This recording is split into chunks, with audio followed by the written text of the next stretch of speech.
আমি একজন মহাদেবের একনিষ্ঠ ভক্ত, তাই ভিডিওটা শুরু করার আগে হর হর মহাদেব বলে ভিডিওটা শুরু করলাম। কটা ভিডিও বানাবি ভাই এসবিএম সিম নিয়ে। অসংখ্য ধন্যবাদ তোমাকে। আমি জানি না তুমি কে, আমাকে ভাই বলে সম্বোধন করেছো দাদা, আমি অসংখ্য ধন্যবাদ। আমি যতক্ষণ না পর্যন্ত স্টুডেন্টের ডাউট ক্লিয়ার করতে পারবো এবং তাদের ব্যাঙ্ক অ্যাকাউন্টে টাকা ঢোকাতে পারবো, ততদিন পর্যন্ত আমি এই টপিকটা ছাড়বো না দাদা। অসংখ্য ধন্যবাদ দাদা, তোমার এই ভালোবাসা দেখে যে তুমি আমার ভিডিওগুলো সুন্দরভাবে ফলো রাখো এবং সেটা দেখো, আমার ভালো লাগে। অসংখ্য ধন্যবাদ তোমাকে।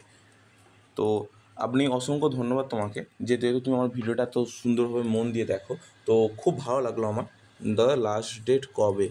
অসংখ্য ধন্যবাদ। এখনও পর্যন্ত লাস্ট ডেট কিছু অ্যানাউন্সমেন্ট করেনি, ঠিক আছে, অসুবিধা নেই, তুমি এখন অ্যাপ্লিকেশান করতে পারো।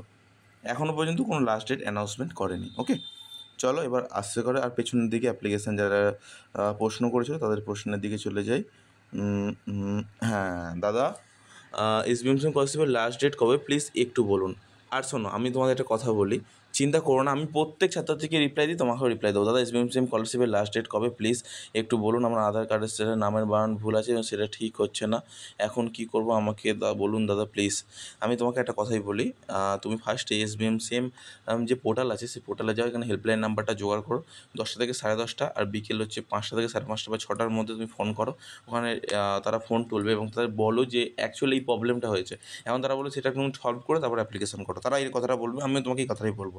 আপাতত তাকে ফোন করো, তারা যদি অন্য কোনো উপায় দিতে পারে সেটা খুবই ভালো কথা।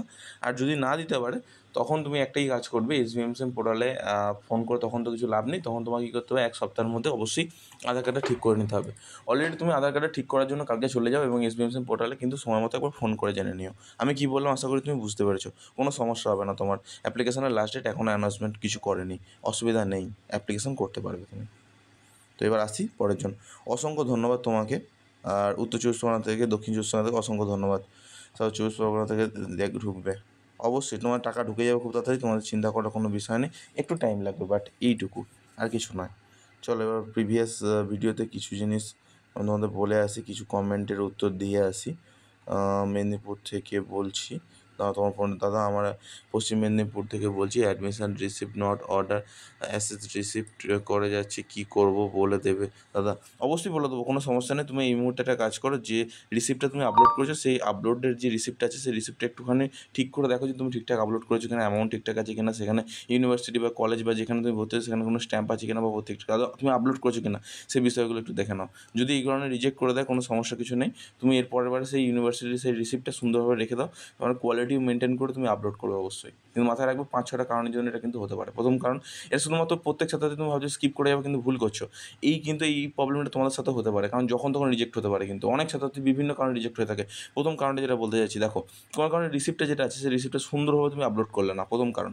সেকেন্ড কারণ, দেখা গেলো যে সেই রিসিপ্টের মধ্যে তুমি হচ্ছে ধরো ইউনিভার্সিটির স্ট্যাম্প বা কলেজ বা স্কুল বা কলেজের নাম উল্লেখ করা নেই, কত টাকা পেমেন্ট অ্যাপ্রোপ্রিয়েট উল্লেখ করা নেই, তোমার নামের বানান কোনো কারণে ওখানে ভুল থাকলো, বা দেখা গেলো তোমার নামের সাথে এই এসবিএমসিএম স্কলারশিপে যখন তুমি অ্যাপ্লিকেশন করছো সেই নামের সাথে এই নামের ম্যাচ থাকলো না।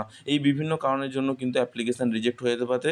সেটা হচ্ছে অ্যাডমিশন রিসিপ্টের ক্ষেত্রে। কিন্তু অ্যাডমিশন রিসিপ্টের ক্ষেত্রে অবশ্যই মাথায় রাখবে যে এসবিএমসিএম স্কলারশিপের ক্ষেত্রে কিন্তু যে ইনস্টিটিউট বা তুমি যে ইনস্টিটিউট সিলেক্ট করছো সেই ইনস্টিটিউট অবশ্যই নাম বা সিলমোহর অবশ্যই সেখানে থাকতে হবে, তবে কিন্তু তারা ওখানটাকে অর্ডার বা ভিউ করবে এবং ভিউ করার মাধ্যমে সেটাকে অ্যাপ্রুভ করবে। আশা করি তোমার ব্যাপারটা বুঝতে পারলে।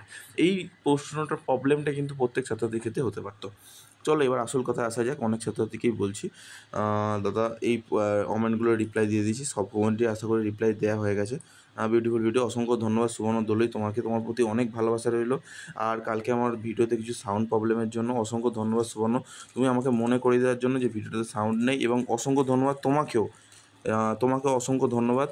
তুমি অনেক ধন্যবাদ তোমাদেরকে, যে সাউন্ড নেই ভিডিওটা তোমরা কিন্তু আমাকে রিমাইন্ড করে দিয়েছো। অনেক ছাত্রছাত্রী সাউন্ড না থাকার পরে ভিডিওটা প্রথম থেকে শেষ অবধি দেখেছে, কারণ তাদের বিশ্বাস ছিল যে তাদের দাদা তার পাশ থেকে চলে যায়নি। তো অসংখ্য ধন্যবাদ, তোমাদের অনেক ভালোবাসা রইলো, অনেক ছাত্রছাত্রীদের ভালোবাসা রইলো যারা আমাকে স্যার হিসেবে সম্বোধন করে, দাদা হিসেবে সম্বোধন করে, বন্ধু হিসেবে সম্বোধন করে, ভাই হিসেবে সম্বোধন করে। কোনো সমস্যা নেই, আমার মাত্র 21 বছর বয়স, বাট তোমাদের জন্য আমি স্যার, দাদা, ভাই, যেরকম কিছু তোমরা ডাকবে সেটাই আমি, এটাই আমার ভালোবাসা তোমাদের প্রতি। চলো এরপর ভিডিওটা আসল জায়গায় আসি, জলপাইগুড়ি ডিস্ট্রিক্ট এই জায়গাটায় আসি। তো অসংখ্য ধন্যবাদ। তুমি জলপাইগুড়ি ডিস্ট্রিক্ট থেকে তোমার কিন্তু রিপ্লাইটা আমার দেওয়া হয়নি। আমি তো বলেছি কোনো অসুবিধা নেই, জলপাইগুড়ি ডিস্ট্রিক্টেও কিন্তু খুব তাড়াতাড়ি টাকা ঢুকতে চলেছে। এই মুহূর্তে তোমাদের কিন্তু একটা গুরুত্বপূর্ণ বিষয়টা কী জানো, যে SBMCM স্কলারশিপের টাকা প্রত্যেকটা অ্যাকাউন্টে ঢুকবে, কিন্তু একটা লেন্দি প্রসেসের মাধ্যমে। সেই প্রসেসগুলো তোমাদের আগে জানতে হবে, আগে জেনে নাও, তারপরে তুমি আস্তে আস্তে এগিয়ে যাও। কী কী প্রসেসগুলো তোমাকে কমপ্লিট করতে হবে ইন দিস প্রসিজিওর, এটা কিন্তু খুব ইম্পর্টেন্ট তোমাদের জন্য। তোমরা কিন্তু কেউ ভুল করবে না, এই ভুলগুলো করার জন্য কিন্তু তোমাদের SBMCM স্কলারশিপে অ্যাপ্রুভাল এখনও হচ্ছে না, এবং তুমি প্রত্যেকদিন আমাকে প্রশ্ন করছো। আশা করি তোমাদের মনের প্রশ্নগুলো অনেকটা ক্লিয়ার করতে পারলাম। কিছু কিছু মনের প্রশ্ন এখনও বাকি রয়ে গেছে, সেটা পরের ভিডিওতে আসছে, এবং সুন্দরভাবে তোমরা সেই ভিডিওটা দেখো। আশা করি তোমাদের ডাউট ক্লিয়ার হয়ে যাবে। যদি না ক্লিয়ার হয়ে থাকে কমেন্ট বক্সে জানাও, সেই কমেন্টের রিপ্লাই দিয়ে আমি ভিডিও তৈরি করবো। অসংখ্য ধন্যবাদ।